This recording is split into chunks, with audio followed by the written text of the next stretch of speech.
1 2 3 start. भारतीय कुश्ती महासंघ के अध्यक्ष बृजभूषण शरण सिंह की गिरफ्तारी की मांग को लेकर धरने पर बैठे पहलवानों को सुप्रीम कोर्ट का यह आदेश शायद ही रास आया हो कि उनकी शिकायत पर एफआईआर दर्ज हो चुकी है और वे चाहें तो निचली अदालत या उच्च न्यायालय जा सकते हैं।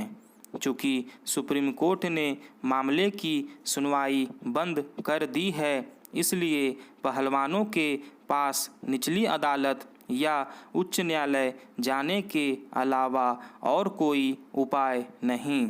लेकिन वे धरने पर बैठे रहने को लेकर अडिग हैं। पहलवान ऐसा करने के लिए स्वतंत्र हैं, लेकिन उन्हें इसकी अनदेखी नहीं करनी चाहिए कि उनके धरने को राजनीतिक तौर पर भुनाने वाले बढ़ते ही जा रहे हैं। कई दलों के नेता पहलवानों के मंच का इस्तेमाल कर रहे हैं और उनसे सहानुभूति जताने के बहाने मोदी सरकार के खिलाफ अपनी भड़ास निकाल रहे हैं। कई आंदोलनजीवी किस्म के लोग भी उनके विरोध प्रदर्शन का हिस्सा बनकर अपनी राजनीतिक रोटियां सेक रहे हैं। पहलवान इससे अनभिज्ञ नहीं हैं, लेकिन यह आश्चर्यजनक है कि वे केवल यह कहने तक सीमित हैं कि उनके आंदोलन को राजनीतिक मोड़ न दिया जाए। आखिर वे किस्म किस्म के नेताओं को अपने मंच का उपयोग क्यों करने दे रहे हैं? चूँकि उनके मंच का इस्तेमाल करने वालों पर कोई रोक टोक नहीं, इसलिए खाप पंचायत के नेता और अन्य निहित स्वार्थ वाले लोग भी बहती गंगा में हाथ धोने के लिए तैयार दिख रहे हैं। न्याय मांग रहे पहलवानों को इस सब को रोकना होगा, अन्यथा उनकी लड़ाई कमज़ोर ही पड़ेगी।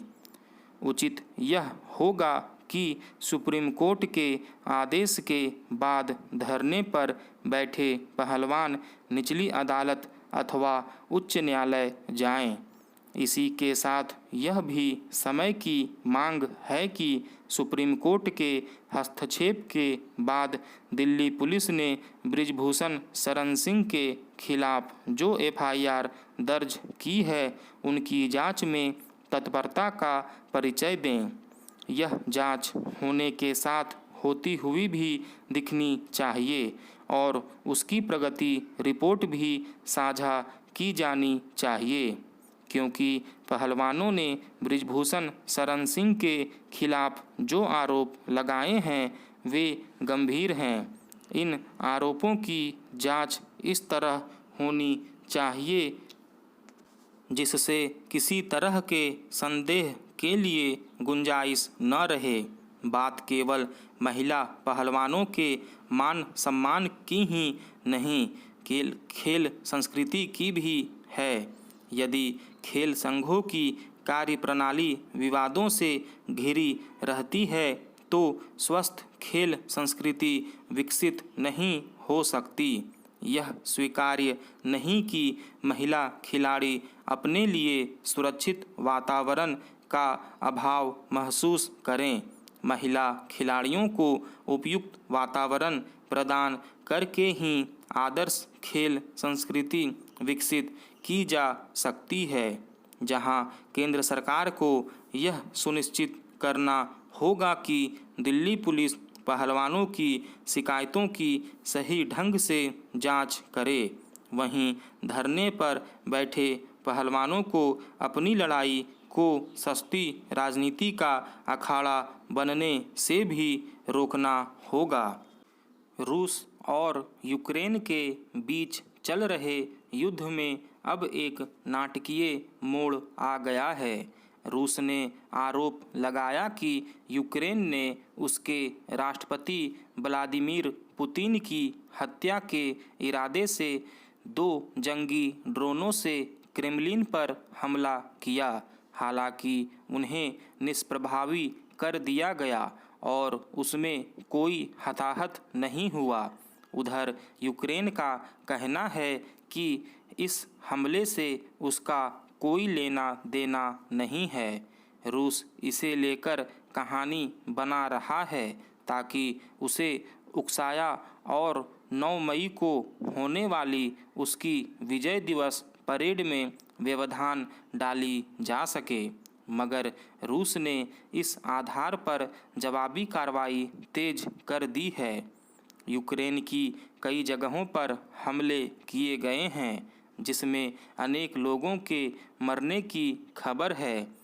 दोनों देशों को यह जंग लड़ते करीब 1.25 साल होने आए, मगर अब तक इसे रोकने का कोई रास्ता नहीं तलाशा जा सका है। अब तो पश्चिमी देश भी खुलकर यूक्रेन के समर्थन में उतर आए हैं। इससे रूस की नाराजगी और बढ़ गई है, मगर यह लड़ाई इस स्तर पर पहुंच जाएगी कि रूस के राष्ट्राध्यक्ष को ही जान से मारने की साजिश रच दी जाएगी।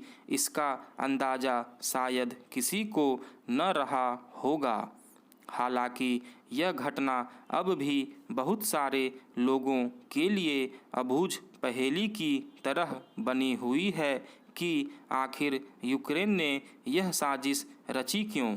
मगर एक तर्क यह है कि यूक्रेन को जिस तरह रूस ने तबाह कर दिया है और उसके करीब 30% हिस्से पर कब्जा जमा लिया है, उसमें उसकी खींच स्वाभाविक है। मगर जिस तरह क्रेमलिन की सुरक्षा व्यवस्था चाक चौबंद है, उसमें सेंध लगाना इतना आसान कैसे हो गया, यह एक सवाल बना हुआ है। इसलिए यह भी तर्क दिया जा रहा है कि इस हमले की रूपरेखा खुद रूस ने तैयार की हो, ताकि वह पश्चिमी देशों को बता सके कि यूक्रेन किस प्रकार की स्तरहीन कार्रवाई कर रहा है। इस घटना के पीछे उसका मकसद अंतर्राष्ट्रीय समुदाय को भी यह दिखाना हो सकता है कि गलती उसकी नहीं बल्कि यूक्रेन की ही है, जो अब आतंकवादी हरकतों पर उतर आया है। इसकी हकीकत क्या है, उस पर से पर्दा जब उठेगा तब उठेगा, या क्या पता कि कभी उठ ही ना पाए। मगर इस युद्ध को लेकर एक सवाल बार बार रेखांकित होता रहा है कि आज के समय में जब राष्ट्रों की हैसियत उनकी आर्थिक संपन्नता से आकी जाती है और युद्ध का आखिरकार कोई हल निकलता नहीं, तब दोनों देश इतने लंबे समय से क्यों अपना धन इस पर बहा रहे हैं। फिर इस युद्ध को रोकने के लिए गठित अंतर्राष्ट्रीय संगठनों की प्रासंगिकता क्या रह गई है। यूक्रेन ने रूस से अलग होकर स्वतंत्र देश के रूप में अपनी पहचान कायम की थी। इस तरह उसे इस बात की लोकतांत्रिक आज़ादी है कि वह किन देशों के साथ निकटता रखे और किनके साथ दूरी, यह वह अपनी परिस्थितियों के मुताबिक तय कर सकता है। मगर जैसे ही उसने पश्चिमी देशों की सुरक्षा परिषद में सदस्यता लेनी चाही, रूस को अपनी सुरक्षा पर खतरा मंडराता दिखा और उसने यूक्रेन को इससे रोकने की कोशिश की। आखिरकार युद्ध शुरू हुआ और उसका खामियाजा किसी न किसी रूप में सारी दुनिया भुगत रही है।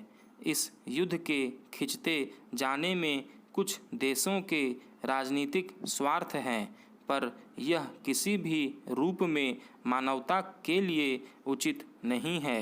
स्टॉप।